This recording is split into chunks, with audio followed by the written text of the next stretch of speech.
O dabar pasižiūrėkim, kaipgi reikia sukurti failą norimoje Google disko vietoje. Tarkim, aš nueinu į aplanką matematiką ir čia noriu sukurti naują dokumentą. Šioje vietoje spaudžiu dešinį pelytės klavišą. Na ir dabar aš kursiu nebe naują aplanką, o nueisiu sukurti naują dokumentą, naudodamasi programa Google dokumentai. Paspaudžiu ant Google dokumentai ir man atsidaro naujas tuščias dokumentas, kuriame aš galiu kažką parašyti. Kai aš kažką parašau, Google dokumentų programa viską išsaugoja automatiškai. Pasižiūrėkite iš štai šią vietą, kur yra toksai debesėlis.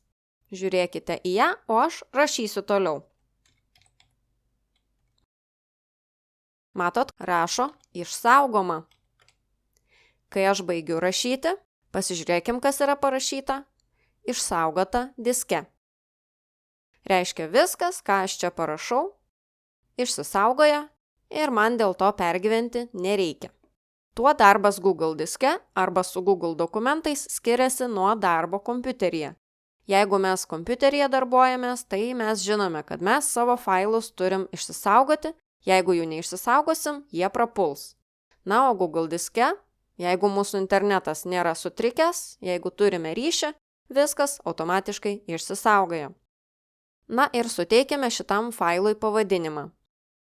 Šičia viršuje rašo, kad jisai yra be pavadinimo, paspaudžiam ant jo ir kompiuteris kažkodėl siūlo štai šitokį pavadinimą.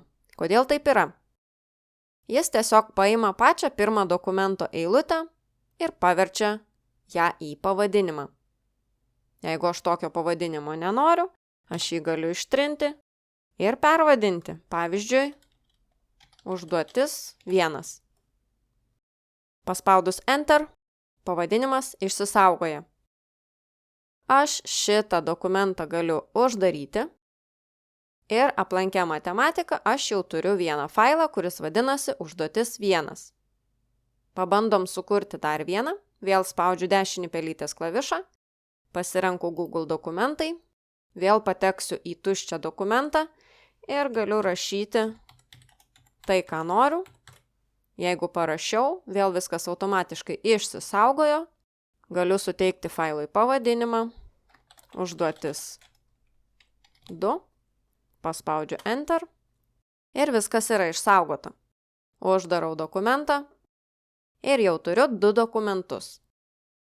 Taigi, jeigu mes pradėjome kurti failą tame aplanke, kuriame mes norime susikurti failą, tai yra štai čia, viskas yra paprasta, mums nereikėjo rinktis, kuriame aplanke išsaugoti, viskas čia labai greitai ir patogiai išsisaugojo ir atsirado. Bet jeigu jūs pradėjote kurti dokumentą ir buvote ne tame aplanke, kur norėjote, na, apsirikot, pamiršot nueiti ten, kur norit, paspaudėte naujas Google dokumentas, kažką jame parašėte, jis išsisaugojo ir mes nežinome kur. Kaip išsiaiškinti, kurioje vietoje šitas failas dabar išsisaugojo? Viršuje, kur yra debesėlis, šalia debesėlio yra aplankas su tokia rodyklė. Mes galime ant jo paspausti ir kągi mes čia matome? Mes matome, kad dabartinė failo vieta, tai yra, kur yra mūsų failas, tai yra aplanke matematika. Jeigu mes nežinome, kur yra aplankas matematika, mes galime paspausti štai šitą rodyklę. Čia parašyta atidaryti naujame skirtuke. Paspaudžiam ant tos rodyklės ir mes labai greitai nukeliaujam į tą vietą, kurioje iš tikrųjų ir darbuojamės. Štai čia yra dokumentas be pavadinimo. Aš grįžtu prie dokumento, paspausiu atšaukti ir pabandykim čia pavadinti užduotis 3. Paspaudžiu Enter, dabar grįžtu į aplanką matematiką ir tas dokumentas be pavadinimo automatiškai persivadino į užduotis 3. Na gerai, o ką daryti, jeigu aš norėjau failą išsaugoti ne šitame aplanke matematika? Ką man reikia daryti? Yra keletas būdų šiai problemai išspręsti, jeigu mes norime perkelti failą iš vienos vietos į kitą. Uždarykim šitą aplanką. Na ir pirmas būdas, kaip perkelti dokumentą į kitą vietą, yra paspausti ant štai šito aplanko. Kaip ir prieš tai mes matome dabartinę vietą, bet mes norime jį perkelti į kitą vietą. Pavyzdžiui, aš noriu jį perkelti į aplanką pamoka apie Google diską, tai paspausiu perkelti ir atsirado pranešimas, kad užduotis perkelta iš aplanko matematika į aplanką pamoka apie Google diską. Gerai, pasižiūrėkime, ar iš tikrųjų taip yra. Uždarykim šitą dokumentą. Čia mes matom, kad yra kažkoks dokumentas be pavadinimų, bet prisimenat, mes jį buvom pervadinę į užduotis 3 ir dar perkeliam. Taip yra todėl, kad kartais reikia perkrauti Google disko puslapį, kad viskas atsinaujintų taip, kaip yra. Taigi paspaudžiam atnaujinimo mygtuką, štai šitokį, tokią rodyklę, paspaudžiam, kad persikrautų puslapis. Viskas dabar persikrovė ir, kaip matot, nebėra to dokumento. Čia yra užduotis 1 ir užduotis 2, o mes einame ieškoti užduoties 3. Susirandam aplanką pamoka apie Google diską ir matom, kad failas užduotis 3 atsirado štai čia. Yra taip, kaip ir padarėm, ar ne? O pabandykim jį perkelti dar į kitą vietą. Atsidarykim failą, vėl spaudžiam ant aplanko, rodo dabartinę vietą, pamoka apie Google diską. Jeigu čia yra aplankas, į kurį mes norim perkelti failą, viskas tvarkoj, mes jį ir pasirinksim, bet jeigu jo čia nėra, mes turėtumėm pasirinkti visos vietos. Mes ką tik buvome skyrelyje siūloma. Prie pasiūlymų gali būti visokiausių čia dalykų. Pavyzdžiui, tai aplankai, su kuriais jūs pastaruoju metu dirbote. Bet jeigu jūs čia nematot, ko jums reikia, einam prie visos vietos. Tai aš pasirinksiu mano diskas. Na ir dabar labai svarbi vieta. Jeigu aš čia paspausiu perkelti, tai aš perkelsiu failą tiesiai į mano diską, bet galbūt aš noriu perkelti tą failą į aplanką esantį viduje mano disko. Tai man reikia spausti ne perkelti, o štai šią rodyklę, kad aš galėčiau peržiūrėti tą mano diską. Spaudžiu rodyklę. Tada rodo, kas yra tame mano diske. Tada aš susirandu man reikalingą aplanką, ant jo paspaudžiu ir vėl spaudžiu rodyklę. Ir tarkim, aš norėčiau šitą užduotį perkelti prie pamokų planai. Paspaudžiu čia ir aš galiu arba paspausti žodį perkelti, arba, ką aš labai mėgstu daryti, tai yra įeiti į aplanko vidų, kad tikrai užsitikrinčiau, kad ten ir išsaugojau tą failą. Tai yra paspaudžiu ant rodyklės ir aš dabar esu šitame aplanke ir aš tikrai žinau, kad jame tas failas ir išsisaugos. Jeigu noriu pasitikslinti, štai čia apačioje matosi visas kelias. Mano diskas, pamoka apie Google diską ir pamokų planai. Spaudžiu perkelti.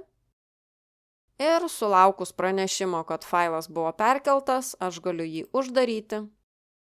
Šitą vietą vėl man reikėtų perkrauti, nes ta užduotis vis dar matosi čia. Taigi perkraunu. Failo nebėra, kaip matot. Einu į pamokų planai ir matau, kad persikėliau savo užduotį. Failą galima perkelti ir kitaip, jo neatsidarius. Mums tereikia paspausti ant to failo dešinį pelytės klavišą, pasirinkti tvarkyti, tada pasirinkti perkelti ir mes vėl gaunam tokią pačią lentelę kaip prieš tai. O čia jau žinosit, ką daryti, ar ne? Pasirenkam norimą aplanką, nueinam į jį ir kai jau nuėjom ten, kur tikrai norim, dar pasitikslinam, pasižiūrim, ar kelias yra tas, kokio ir norėjom, nes kartais tikrai būna, kad ne ten paspaudėm kažkur. Jeigu ne ten paspaudėm, mes galime grįžti atgal. Pavyzdžiui, norėjau perkelti ne į matematiką šį kartą, o į biologiją.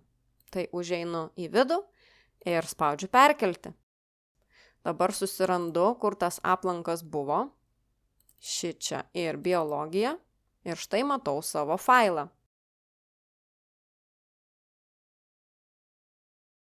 Mes galime perkelti ne tik failus į aplankus, bet mes galime perkelti ir aplankus į kitus aplankus. Viskas vyksta lygiai taip pat kaip ir su failais. Pavyzdžiui, jeigu aš kažkodėl tai norėčiau fiziką įkelti į biologiją, aš taip ir galiu padaryti. Spaudžiu dešinį pelytės klavišą ant fizikos, Paspaudžiu tvarkyti, perkelti ir vėl gaunu tą pačią lentelę. Tai ko man reikėjo? Fiziką norėjau įkelti į biologiją, ar ne? Tai nueinu į biologiją ir spaudžiu perkelti. Ir mano aplankas persikelia į kitą aplanką. Nueinu į biologiją ir matau, kad yra fizika. Mes kol kas kūrėme tik tai failus su Google dokumentais, o jeigu mes norim sukurti skaičiuoklę arba skaidres arba Google formas, tai mes ir pasirenkam, su kokia programa norime dirbti. Jeigu pasirinksime skaičiuoklės, mes pamatysime skaičiuoklę, kurioje dažniausiai rašome visokius duomenis, skaičius ir taip toliau. Jeigu mes norime sukurti skaidres, spausime Google skaidres ir susikursime norimą pristatymą. Taip pat galim sukurti Google formas arba kitus dalykus.